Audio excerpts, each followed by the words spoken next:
Hi guys, it's Mitch here. I hope you're all safe and well. I'm just coming on to do this week's Facebook card reveals for you all. So, if you were drawn to card number 1, we're going into the energies of the Four of Swords. Now, it's interesting because obviously we've just had kind of Christmas time and everything else, and New Year. But the Four of Swords is actually needing to just go slow. It's needing to rest. It's needing to sometimes pause and sort of catch your sort of bearings. I was obviously made to do this over the festive season. As a lot of you guys know, I was very sort of ill. If you can hear coughing, it's just my husband in the background, by the way. So apologies about that. But yeah, exactly. Like both of us were really, really ill. We came down with a lot of bugs and it completely knocked us out. So sometimes the Four of Swords is needing to rest. It's needing to just retreat. It's needing to find that place of solitude and just sort of stop and recharge. So it may be that some of you have been struggling with illness quite a bit. There is so much going around at the moment. COVID, neurovirus, winter bugs in general. So maybe some of you are just being really forced to go slow, to not rush anything. It could be as well that some of you guys have been fit and healthy, which is great if you have, but it might just be that you've actually made a point of being in this energy of wintering. I sort of shared a post about wintering the other day, where it is about sort of just retracting, hibernating a little bit, not sort of taking on too much stuff too quickly. And it is an important time to just obviously go slow, go steady, get your bearings a little bit. So maybe some of you are just actually being quite careful, quite cautious with what you're turning your hand to, with what you're actually doing at the moment. And maybe some of you are just in that sort of place of hibernation. And this is an important time for resting, taking some time out from the world, meditating, staying grounded. If you're needing to have those nana naps, if you're needing to recharge your energy, just doing what you're needing to do in order to sort of get by. So maybe some of you are actually not rushing and not sort of getting straight back out there, back with life. And I think that that's necessary. So, it's trying to actually go about stuff, but in a healthy way. It's like I've reopened my business now, but I'm trying to make a point of going reasonably slow. So I'm still obviously seeing clients, but whereas like before Christmas, I was packing a lot of people in a day, I'm actively taking on a lot less clients at the moment, or not taking on a lot less, but spreading them out so that I don't go through a burnout phase, because I've got so much stuff coming up for this year, which is going to be great. It's going to be exciting. But if I apply too much in the first week, I am literally going to burn myself out. So I'm having to steady my workload, and that might be what's happening for some of you guys as well. So it's doing things on your own terms a bit more. So just be aware of this one.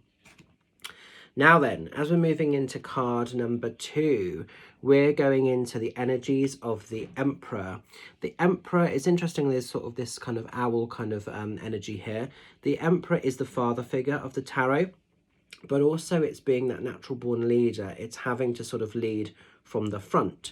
So if you guys have been drawn to this card, it may well be that you're having to step up. You're maybe being placed into a role of natural born leadership, and that could be something that you naturally find yourself in, or it might just be something that's happened where you have found yourself in that sort of space for whatever reason. Sometimes with the Emperor card as well, it's like the choices and the decisions that they're making are not always favoured by everybody. So you might be finding at the moment that you're having to almost step up. You're maybe having to actually act accordingly for yourself and maybe certain other people around you. And maybe sometimes people are not completely comfortable or happy or celebrating those choices or those reasons as to why you're doing what you're doing, but essentially you know why you're doing what you're doing. So the Emperor is about staying committed, staying true to your sort of path, your calling, even if it divides opinion, even if it gets you quite unfavoured at times. You find this comes in a lot when people are having to step up within families.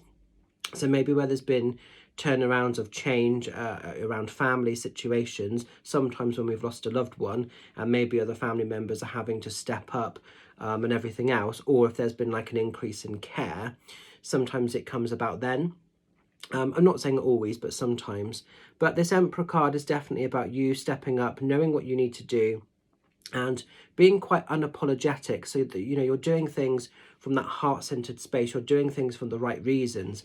And it's interesting because it is the father figure of the tarot. It always reminds me of the connection with my dad, and for years I thought he was my biggest nemesis. I thought he was very much against me, and I realized over time that actually he was always supporting me, he was always on my side, but through his own understanding, through his own actions of what he felt I needed. And I think that's the thing with the Emperor. Sometimes they lack a little bit of empathy, and they don't always stop to actually check in with what you need. They do what they feel is correct.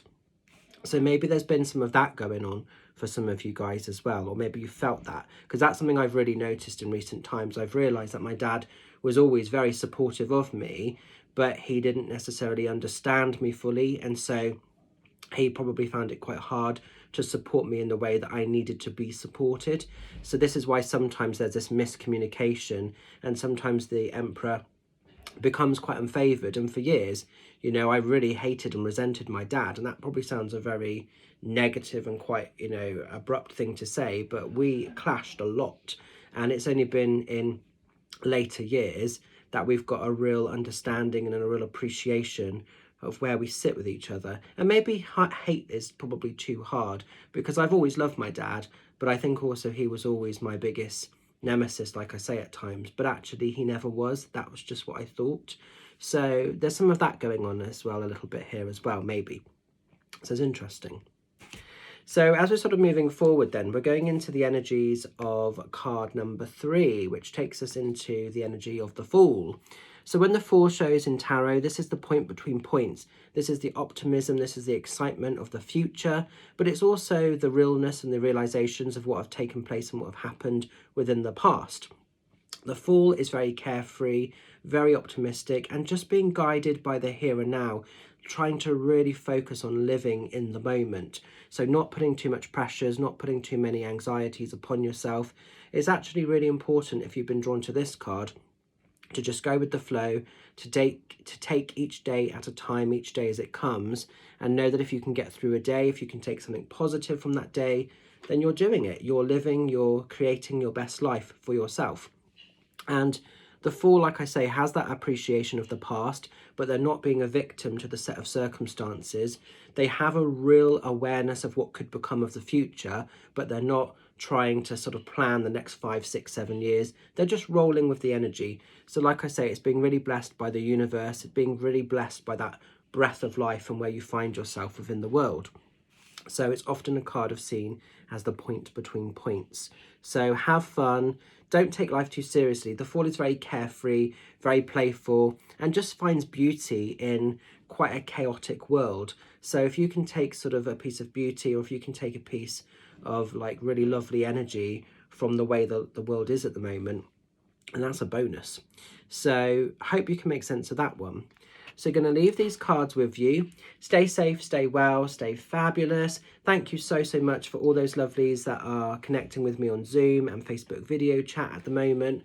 I've nearly completed all my redates. So thank you so much for being patient and bearing with me. And for those new people that are booking in, great to see you guys as well.